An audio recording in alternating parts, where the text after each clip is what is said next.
That's not metal, that's not metal, that's not metal, you're the podcast. That's not metal. What's up, everyone? Bees here from the That's Not Metal podcast, powered by EMP. Stephen Hill, that's who you are, isn't it? Hello, you cunt. So we are back from Hellfest, as you can see in the background. We are going to wave goodbye to France in a minute. But this is our review of Sunday and everything that happened at Hellfest, because we were a part of the EMP Hellfest road trip. First band we saw, Municipal Waste. They are always going to fuck you up. I was very enamoured by the fact that their backdrop had Donald Trump blowing his own brains out. Yeah, fantastic. Really good, really fast, nasty, old school, thrash metal, loads of fun, classic Municipal Waste, isn't it? Super fun. Then we went to go and see Turnstile. Now, you might not have heard of this band, but if you like the idea of what style hardcore would you say it is? Early 80s, kind of New York, thrashy crossover. Yeah, there you go, with a little bit of James Hetfield chug in there and shit tons of energy and attitude. And alt rock. Yeah, and alt rock as Bit well. of Soundgarden. It is seriously bizarre. If you like any of those bands, do go and check out Turnstile, because they were one of the best bands we both saw this weekend, right? Who was the next thing that you saw? I saw Unsane, New York legends again, like kind of rumbly New York bass sound. They're really old now, not as good as they would have been back in the day, but still like a decent band. You should go and check out. Occupational Hazard, they were very good. And then to the pièce de la résistance, mon ami, Zuta Laws, Gojira. Monge Two Rodders. My God. Well, yeah. Oh, how great were Gojira? Band of the weekend. By a country mile. And like, we're talking a weekend that was full of massive, brilliant performances. But Gojira, the weekend that their new album Magma comes out, in front of their own people with that level of volume and power. The Duplantiers, it was Mario's birthday. Bon anniversaire. Yeah, it was fucking unbelievable. Yeah. Like, when this band tore this record, you have to be there. Another reason to go to Bloodstock. I saw Slayer. Yeah. So I caught a bit of Slayer. I've seen them much better. I've seen them much worse. I don't think Tom's voice is quite there anymore. The bit with the jug.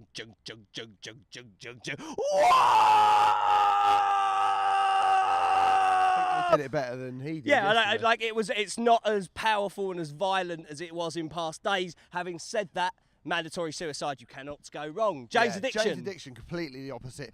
A grand, bombastic, camp extravaganza of the most glorious and fabulous things in rock music. Dave Navarro, one of the all-time great guitarists. An amazing rhythm section. A stage show that was full of like naked people swinging on big hooks, and then the campest man, it went in a boat, Perry Farrell camping it up to fuck. Yeah. And some of the all-time great alternative rock songs. It speaks some volumes that, like, even with three hot gyrating women in the background, I couldn't take my eyes off Perry Farrell. Yeah. Maybe that says more about me than it does about he's a Perry. lovely fop. He's brilliant. What a guy. Yeah. I'd sacked that off after 3 songs because I had to go and get myself a good spot for Ghost, who are improving every single time I see them. Like, in terms of a big stage show and being right for a festival, they drew a massive crowd. I mean, I'm going to talk about King Diamond later on, like 3 times the size of the crowd for the headliner King Diamond on that stage.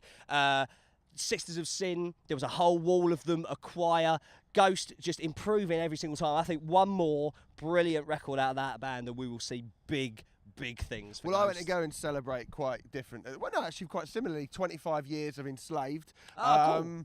Didn't play anything post kind of Rune, the 2006. So he went into a bit of the proggy stuff, but most of it was the black metal stuff from the mid to early 90s, which I don't really know very much about, but I was well impressed with them. A fucking great band. Icedale, so many riffs. And such a killer leather trouser wearing rock star in a black metal band. It was weird but odd and great. I loved it. I've got to do a bum out one now. Black Sabbath played, and I feel for Tony and Geezer because the band are in the pocket and it sounds loud and great, and Iommi has still got it in spades. Of course he has, he's Tony Iommi. Yeah. But I feel for Ozzy, man. He's trying, but the years are letting him down, and it's got to a stage now where it's Black Sabbath will only be good in spite of Ozzy and not because of him. And like on stuff like Snowblind, it was so shaky, but so like I hope the last UK tour and the last stand of Black Sabbath is up to the legacy, because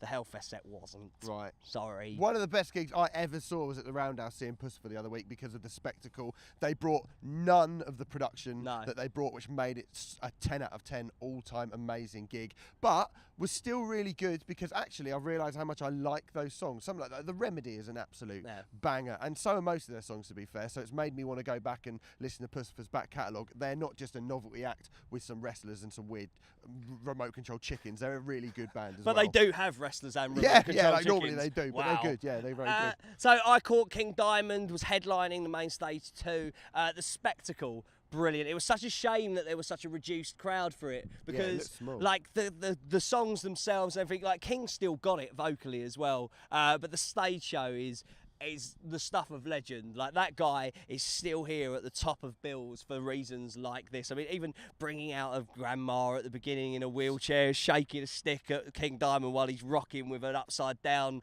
an inverted crucifix microphone. I mean, for a big horror fan, it was brilliant. Just inverted crucifixes all over the place. The backdrops kept changing every 5 seconds. Unbelievable stuff from King Diamond. I was in heaven. That's good. The way I choose to end my festival, a great festival experience, is with my favourite live band ever.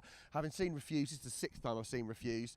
Best live band I've ever seen, but yesterday was the first time where I felt like they weren't quite on it. They started with Electra, seemed really slow, sound wasn't very good. They obviously were a bit frustrated with that, but of course when they go into anything from The Shape of Punk to Come, when they go into Rather Be Dead or Coup d'etat from Song to Fan the Flames of Discontent, they are still a absolute force of nature, and Dennis is still a high-kicking part Rollins, part Iggy Pop, part Ian MacKaye, part Mick Jagger, fucking superstar, and they've just got a great back catalogue. But can we have less new songs, because I don't need to hear Dawkins Christ ever again. Right, thanks. okay, got it. Right, so if you want more of chat like this, honest reviews, the best opinions and the latest news every single week, every single Friday on iTunes and SoundCloud, just search for That's Not Metal. We are the That's Not Metal podcast, powered by EMP. If you get the chance to go to Hellfest next year as part of EMP Run a Road Trip, if they do it next year, it was one of the best weekends of music I've ever been to in terms of the experience. Everyone on the coach being knowledgeable, genuine, lovely. Everyone in it together, a real rock community experience. I've had a blast. You? Yeah, although they are about to drive off and leave us. They really are. Now, so we have to go. We have to go now. Let's wave au revoir to Hellfest. Bye. See you on Friday. Bye. Get your weekly dose of all things rock and metal with the That's Not Metal podcast. Never miss a thing by subscribing to us on iTunes and SoundCloud. That's Not Metal is powered by EMP. Get 10% off of any purchase on the freshest rock and metal merch around by using the code NOTMETAL at emp-online.co.uk.